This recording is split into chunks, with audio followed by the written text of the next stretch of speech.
जंगल में अभी भी भारी बारिश हो रही थी। कई पक्षियों के घर बह गए थे। अब रानो के पास जादुई पपीते का घर था और वो जानती थी कि उसे क्या करना है।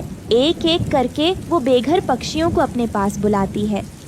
सुनो सुनो, जो भी पक्षी बेघर हो गए हैं वो यहाँ आ सकते हैं। मेरे पास एक सुरक्षित जगह है। ये सुनते ही सुंदरी कौवी, तोता तोती और कई कबूतर भीगते हुए उसके पास आते हैं। रानो, तुम हमारी इतनी मदद कर रही हो, इसके लिए हम तुम्हारा आभार कैसे जताएं? बस एक ही बात याद रखना, हमेशा एक दूसरे की मदद करना। आज मुझे सहारा मिला है, कल तुम्हें मिल सकता है। सभी पक्षी एक दूसरे को देख मुस्कुराते हैं। अब वे जानते हैं कि एकता में ही उनकी शक्ति है। कुछ समय बाद बारिश रुक जाती है। सभी पक्षी अब अपने अपने घर बनाने में लग जाते हैं, लेकिन वो कभी रानो को नहीं भूलते जिसने उन्हें मुश्किल समय में सहारा दिया। रानो भी अब खुश है क्योंकि उसे पता है कि उसके टुन्नू की आत्मा उस पर गर्व कर रही होगी। माँ, मुझे लगता है कि पिताजी हमेशा हमारे साथ हैं।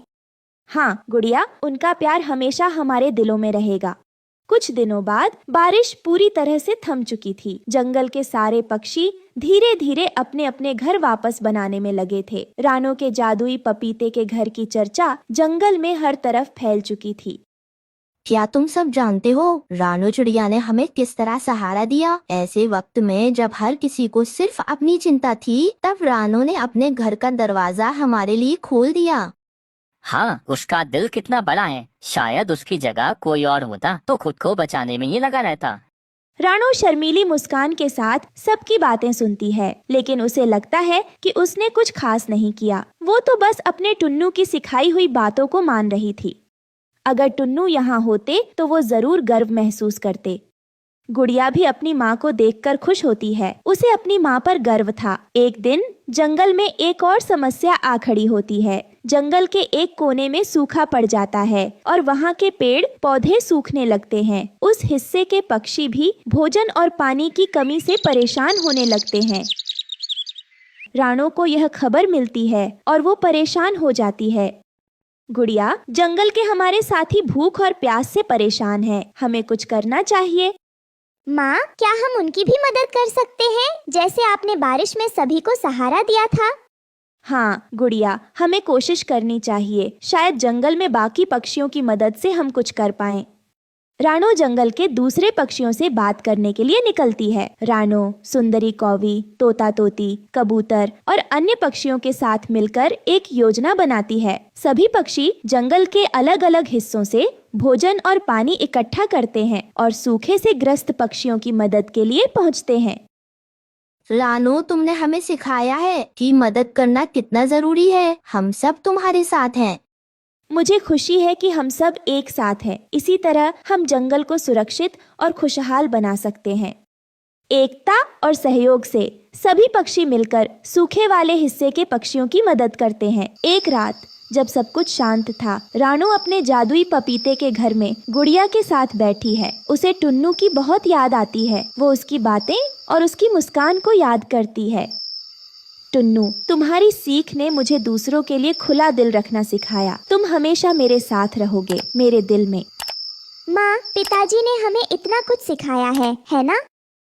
हाँ बेटा, उन्होंने हमें सिखाया कि दूसरों के लिए प्यार और मदद का भाव रखना चाहिए। यही हमारे जीवन का सबसे बड़ा सच है। गुड़िया अपनी माँ के पंखों में दुबक जाती है। उसे अपनी माँ और पिताजी पर गर्व है। वो भी सोचती है कि एक दिन वो भी अपनी माँ की तरह दूसरों की मदद करेगी। टुन्नू, देखो, तुम्हारा सपना पूरा हो गया है। अब हमारा जंगल सच में एक खुशहाल परिवार की तरह है। इस तरह रानो ने अपने साहस और दया से न सिर्फ खुद को बल्कि दूसरों को भी एक नया जीवन दिया। जंगल में अब उसकी कहानी एक मिसाल बन गई है, जहां सभी पक्षी रानो के साहस और मदद को याद करते हैं। रानो चिड़िया अपनी बेटी के साथ अपने घोंसले में बैठी हुई थी। रानो चिड़िया बहुत गरीब थी और बारिशों का मौसम शुरू होने वाला था। रानो चिड़िया का घोंसला भी कई जगह से टूटा फूटा था। ऐसे में एक दिन हरी तोता उसके घर आता है। चिड़िया बहन, आप अभी तक यहाँ बैठे हो? जल्दी से मेरे साथ चलो। अरे भैया, हमें कहाँ जाना है, पहले मुझे बताओ तो सही। चिड़िया बहन, तुम्हें नहीं पता, जंगल के महाराज जी ने सभी पक्षियों को अपने महल में बुलाया है। अच्छा, तो ये बात है। तभी मैं कहूँ कि कालू और गोरी सुबह सुबह कहाँ जा रहे थे। रानो चिड़िया, आप जल्दी से चलिए, मैं तो पहले ही लेट हो चुका हूँ। हरी तोते की ये बात सुनकर रानो चिड़िया अपनी बेटी को उठाती है और महल की तरफ निकल जाती है। पक्षियों, हमने एक प्रतियोगिता रखी है और वो प्रतियोगिता मिट्टी का घर बनाने की है। जो भी पक्षी बहुत ही सुंदर और मजबूत मिट्टी का घर बनाएगा उसे फसलों से भरा एक खेत दिया जाएगा। हाँ महाराज, हम सभी पक्षी प्रतियोगिता में भाग लेंगे और मिट्टी का मजबूत सा घर बनाएंगे। ठीक है, 1 हफ्ते बाद आप सभी के घर देखने आऊंगा। तब तक आप अपने लिए मिट्टी के मजबूत से घर बनाना। गिद्ध महाराज की ये बात सुनकर सभी पक्षी बहुत खुश होते हैं और अपने अपने कामों में लग जाते हैं। महाराज जी, मुझे तो ये घर बनाने की प्रतियोगिता थोड़ी सी अजीब लगी है। हाँ सैनिक, तुमने एकदम ठीक ही समझा है। मैंने ये प्रतियोगिता इनाम जीतने के लिए नहीं रखी है, बल्कि मैं चाहता हूँ कि सभी पक्षियों के पास मजबूत सा मिट्टी का घर हो ताकि बारिश के मौसम में वो सुरक्षित रह सकें। वाह महाराज जी, आपने क्या दिमाग लगाया है। अब जंगल के सभी पक्षी इनाम जीतने के लिए मिट्टी का घर बनाकर ही रहेंगे। बस कालू, बस थोड़ा सा आराम कर लेती हूँ, मैं बहुत थक गई हूँ। क्या गोरी, तुम्हें फसल से भरा खेत नहीं चाहिए जो तुमने इतनी जल्दी हार मान ली? चाहिए ना कालू जी, वो खेत तो मुझे ही चाहिए। अगर हम इनाम जीत गए तो हमारे बच्चों के बच्चों को भी अनाज की कोई परेशानी नहीं होगी। गोरी, ख्वाब तो इतने बड़े बड़े देख लिए, लेकिन अभी तक थोड़ी सी भी मिट्टी जमा नहीं की। अब जल्दी से उठ जाओ, नहीं तो सारी मिट्टी खत्म हो जाएगी। कालू जी, हम तो 2 हैं और वो रानो चिड़िया और कबूतर तोता वो सब अकेले अकेले हैं, तो सबसे पहले घर तो हमारा ही बनेगा। गोरी, तुम ये मत भूलो, रानो चिड़िया की एक बेटी है और कबूतर की पत्नी। कालू जी, उस चिड़िया की गुड़िया और उस कबूतर की पत्नी लूसी तो कोई काम करती नहीं, वो तो सारा दिन घर में पड़ी रहती है। ये कहकर वो दोनों मिट्टी लेने चले जाते हैं और इधर रानो चिड़िया की बेटी गुड़िया अपनी मम्मा के साथ जाने की जिद कर रही थी। नहीं बेटा, आप अपने दोस्तों के साथ खेलो, मैं खुद ही मिट्टी ले आऊंगी। मम्मा, मैं किसके साथ खेलूं? मेरा दोस्त तो अपने मामा के घर गया है और अभी तक वापस नहीं आए हैं। ये सुनकर चिड़िया अपनी बेटी को अपने साथ ले जाती है और गुड़िया भी अपनी मम्मा की मिट्टी इकट्ठी करने में मदद करती है। बेटा, आप ज्यादा मिट्टी मत लेकर आओ, आपको चोट लग जाएगी। शाम होने तक वो दोनों मिट्टी इकट्ठी कर लेते हैं और अपने घर ले आते हैं। उधर कालू और गौरी भी मिट्टी इकट्ठी करके घर ले आते हैं। गोरी, तुम बहुत बुरी हो, तुमने सारी मिट्टी मेरे ही सर पर रख दी और खुद तो खाली पंख खिलाकर आई हो। हाँ, बस इतने में ही थक गए तुम। और उस चिड़िया को देखो, वो तो अकेली है, सारा काम खुद ही करती है, कुछ सीखो उससे। हाँ गोरी, सब कुछ मुझे ही सीखने की जरूरत है, बाकी आपको तो एमए की डिग्री मिली हुई है ना। अच्छा, बस चलो, अब भोजन खाकर सो जाते हैं, घर बनाने का काम सुबह करेंगे। फिर कालू और गोरी भोजन खाकर सो जाते हैं और इधर रानो चिड़िया अपना घर बनाने में लगी हुई थी। मैं अभी से थोड़ा थोड़ा काम करना शुरू करूंगी, तभी मेरा घर बन पाएगा। ये कहकर चिड़िया अपना घर बनाने लगती है। वो रोजाना थोड़ी थोड़ी मिट्टी लाती और अपना घर बनाती। इसी तरह 1 हफ्ते का समय बीत जाता है और सभी पक्षी अपना अपना घर बना लेते हैं। चिड़िया, हम सभी पक्षियों ने मिट्टी से घर तो बना लिए, लेकिन ना जाने महाराज जी किसके घर को देखकर इनाम देंगे। बंटी भैया, महाराज इसका फैसला कल कर देंगे, आज क्यों परेशान होते हो? ठीक है चिड़िया, मैं चलता हूँ, मुझे घर में थोड़ा काम है। कबूतर वहाँ से चला जाता है। तभी उसकी नजर कालू और गोरी के घर पर पड़ती है। वो दोनों तो आपस में लड़ रहे थे। कालू जी, आपने ये कैसा घर बनाया है? ये तो अभी से कमजोर सा लग रहा है। मैं क्या करूं, मुझे जैसा घर बनाना आता था मैंने बना दिया। अगर तुम्हें इससे भी अच्छा घर बनाना आता है तो तुम खुद ही बना लो, मुझसे मत लड़ो। गोरी कौवी, घर बनाने में कालू की कोई गलती नहीं है। तुम दोनों ने बेकार मिट्टी से घर बनाया है तो ये मजबूत कहाँ से बनेगा, इसलिए तुम तो इनाम लेने के बारे में भूल ही जाओ। ये कहकर कबूतर वहाँ से चला जाता है और गोरी कौवी को तो बहुत गुस्सा आ रहा था। कालू जी, अब हम घर दोबारा तो नहीं बना सकते और हम इस बेकार घर से इनाम तो कभी नहीं जीतेंगे, तो मैंने कुछ सोचा है। क्या गोरी, जल्दी बताओ, तुमने क्या सोचा है? कालू जी, चिड़िया को उसके घर से निकाल देते हैं और हम उसके घर में रहते हैं। तब महाराज जी सोचेंगे कि वो घर हमने बनाया है। हाँ गौरी, ये तो बिल्कुल सही आइडिया है। मैंने देखा है चिड़िया के घर को, उसने बहुत ही मजबूती से अपना घर बनाया है। परंतु हम रानू चिड़िया को घर से निकालेंगे कैसे? बस कालू जी, आप घर पर ही रहो, चिड़िया का इंतजाम तो मैं करके आती हूँ। ये कहकर गौरी कौवी चिड़िया के पास आती है और उसे कहती है, चिड़िया बहन, मेरा बेटा ना जाने अपने मामा के घर से कहाँ गुम हो गया है। कालू जी तो सुबह से ही मेरे बेटे को ढूंढने के लिए गए हैं, लेकिन अभी तक कोई भी खबर नहीं आई। गौरी बहन, आप परेशान मत हो, आपके बेटे को कुछ नहीं होगा। कालू भैया तुम्हारे बेटे को ढूंढ लाएंगे। चिड़िया बहन, अब मेरा घर में बिल्कुल भी मन नहीं लग रहा है, पर मुझे रात के अंधेरे में बाहर जाने में डर लग रहा है, इसलिए मैं तुम्हारे पास आई हूँ। तुम मेरे साथ मेरे बेटे को ढूंढने के लिए चलो। पर गौरी बहन, मैं अपनी बेटी को अकेला नहीं छोड़ सकती, वो अभी सो रही है। ना मत कीजिए चिड़िया बहन, मैं आपके पास बहुत ही उम्मीदों से आई हूँ, ये सोचकर कि आप मना नहीं करेंगी, इसलिए आप अपनी बेटी को अपने साथ लेकर चलिए।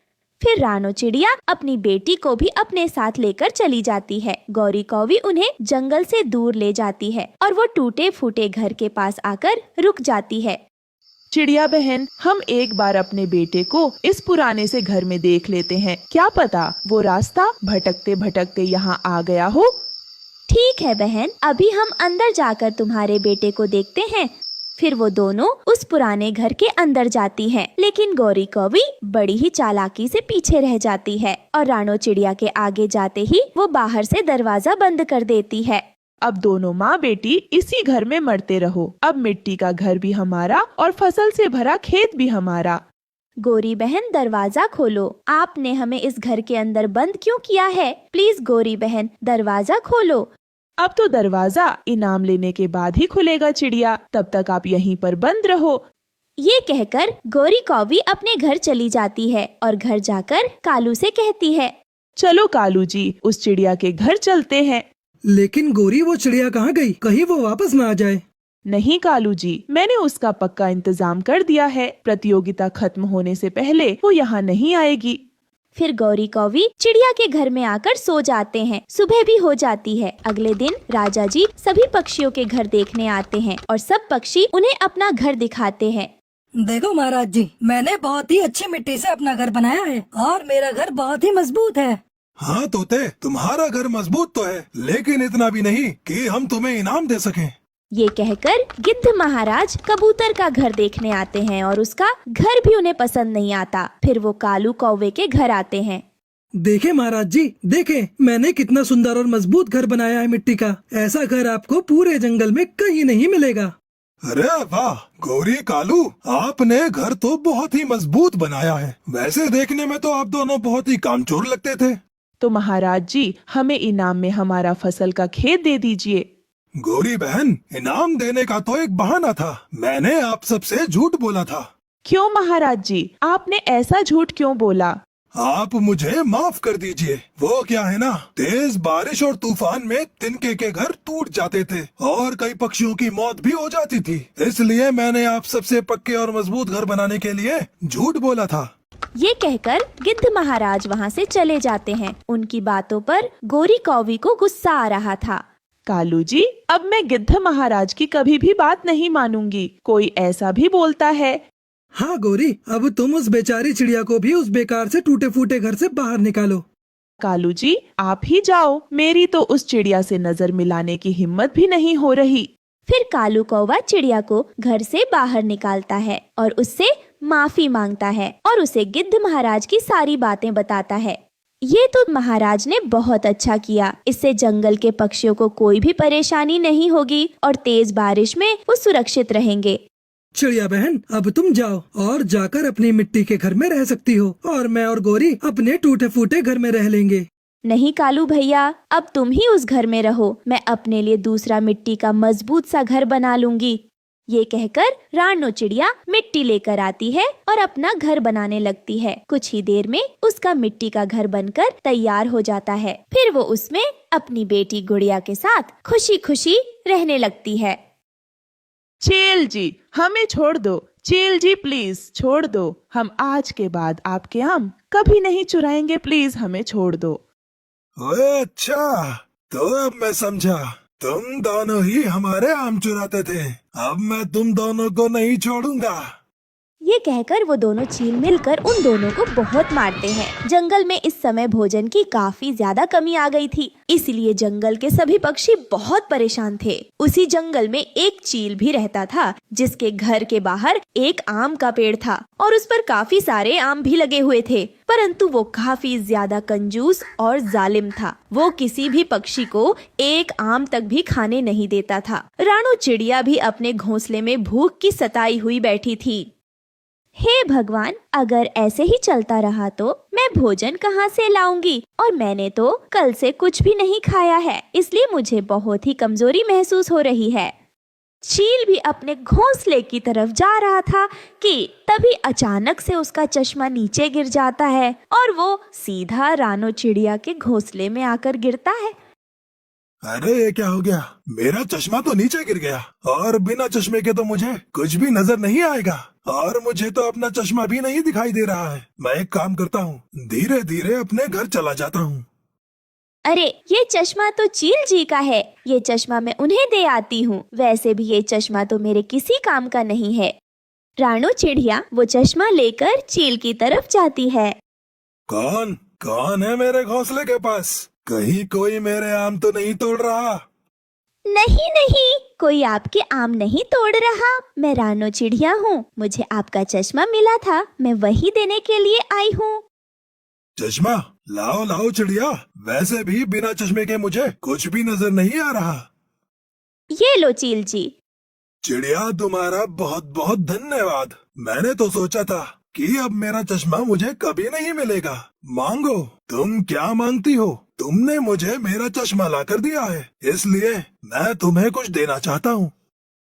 चील जी, 2 दिन से मैं बहुत भूखी हूँ और जंगल में भोजन भी नहीं मिल रहा है। अगर आप मुझे एक आम दे दे तो मेरे उससे ही 2-4 दिन गुजर जाएंगे। ये लो, तुम एक आम ले जाओ, और जब ये खत्म हो जाए तो दूसरा भी ले जाना। मैं तुमसे बहुत खुश हूँ।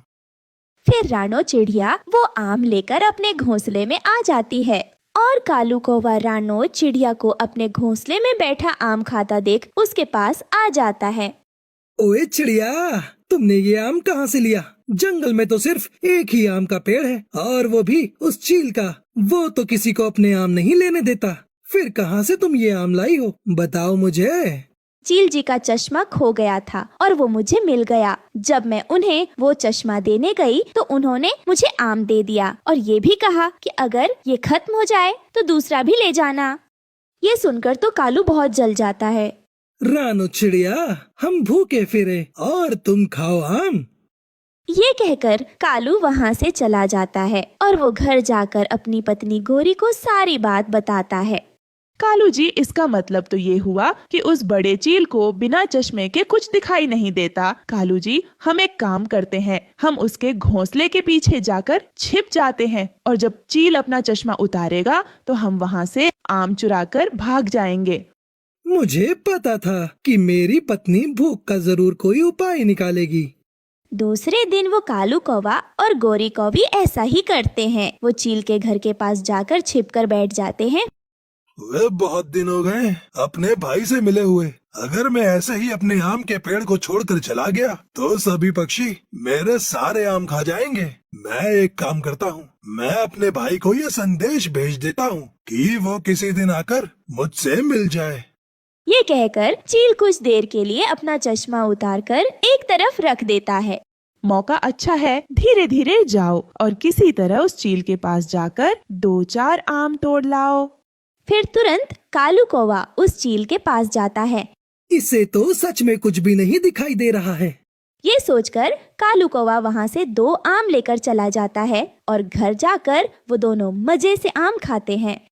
अब तो हम हर रोज ऐसा ही करेंगे और ऐसे हमें आम चुराने में कोई मुश्किल नहीं होगी। रानो चिड़िया का आम भी खत्म हो गया था। चील जी ने कहा था कि आम खत्म हो जाए तो एक और आम ले जाना। मैं चील जी के पास जाकर एक और आम ले आती हूँ। फिर रानो चिड़िया चील की तरफ जाती है। चील जी, मुझे भूख लगी हुई थी तो मैंने सोचा कि आपसे एक आम ले आती हूँ। चिड़िया, तुम आम ले जाओ, परंतु मेरा एक काम है, क्या तुम उसे कर दोगी? बताएं बताएं चील जी, क्या काम है? मेरा बहुत दिल कर रहा है कि मेरा भाई आकर मुझसे मिले। मेरा भाई दूसरे जंगल में नदी के उस पार रहता है। तुम जाकर उसे मेरा संदेश दे आओ कि वो आकर मुझसे मिलने आ जाए और आम भी खा जाए। चील जी, मैं आपका संदेश दे आती हूँ। तुम बहुत अच्छी चिड़िया हो। ये लो, तुम आम ले जाओ, परंतु कभी चोरी ना करना, क्योंकि जो पक्षी आम चोरी करता है मुझे उस पर बहुत गुस्सा आता है। फिर रानो चिड़िया आम लेकर वहाँ से चली जाती है और थोड़ी देर बाद वो चील के भाई के घर की तरफ जाती है। उसे उसके भाई के घर का एड्रेस पता था, इसलिए वो जल्दी वहाँ पहुँच जाती है। चील जी, मुझे आपके बड़े भाई ने भेजा है। वो आपसे मिलने के लिए बहुत उदास है और वो आपको मिलने के लिए बुला रहे हैं। भाई से मिलने के लिए मेरा भी मन बहुत उदास था। मैं कल आकर मिल लूंगा अपने भाई से। वहीं गौरी, कौवी और कालू तो आज भी छिपे बैठे हुए थे। जैसे ही चील अपना चश्मा उतारता है, तभी गौरी कालू से कहती है, कालू जी, 1-2 आम खाने से मेरी भूख कम नहीं होती, इसलिए आज आप ज्यादा से आम ले आना।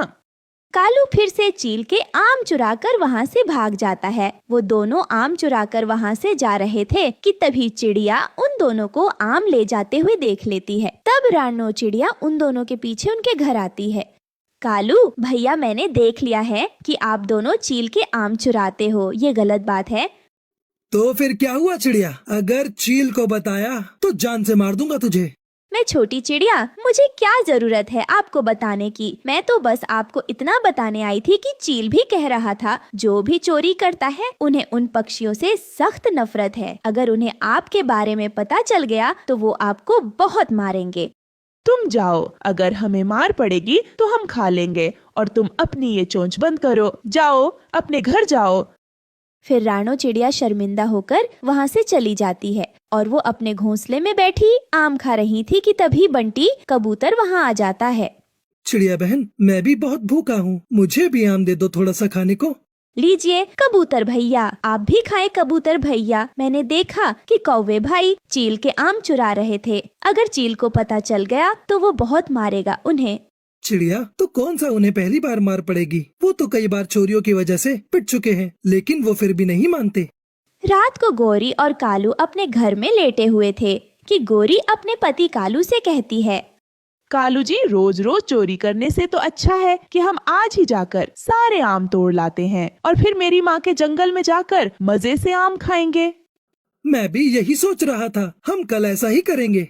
और फिर दूसरे दिन चील का छोटा भाई भी चील से मिलने आ जाता है। ओए छोटे, मेरा मन बहुत उदास था, इसलिए मैंने चिड़िया से संदेश भिजवाया था तुझे। बड़े, मेरा भी आम खाने को बहुत मन था और मैं भी आपसे मिलने के लिए बहुत उदास था। छोटे, तुम थोड़ी देर यहाँ बैठो, मैं नदी से पानी पीकर आता हूँ, फिर हम दोनों मिलकर आम खाएंगे। फिर बड़ा चील नदी से पानी पीने चला जाता है और रोज की तरह कौवे भी वहाँ आ जाते हैं। कालू जी, आज चील जी के पास चश्मा नहीं है, लगता है कि उनका चश्मा कहीं खो गया है।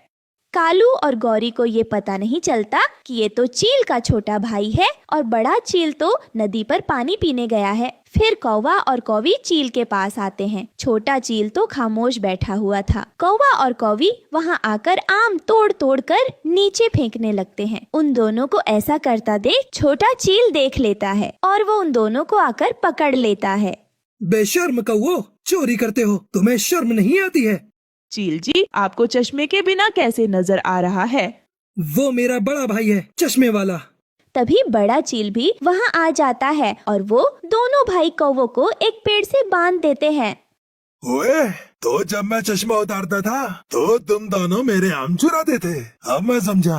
ओए, आज मैं तुम दोनों को ऐसा सबक सिखाऊंगा कि जिंदगी भर याद रखोगे तुम दोनों।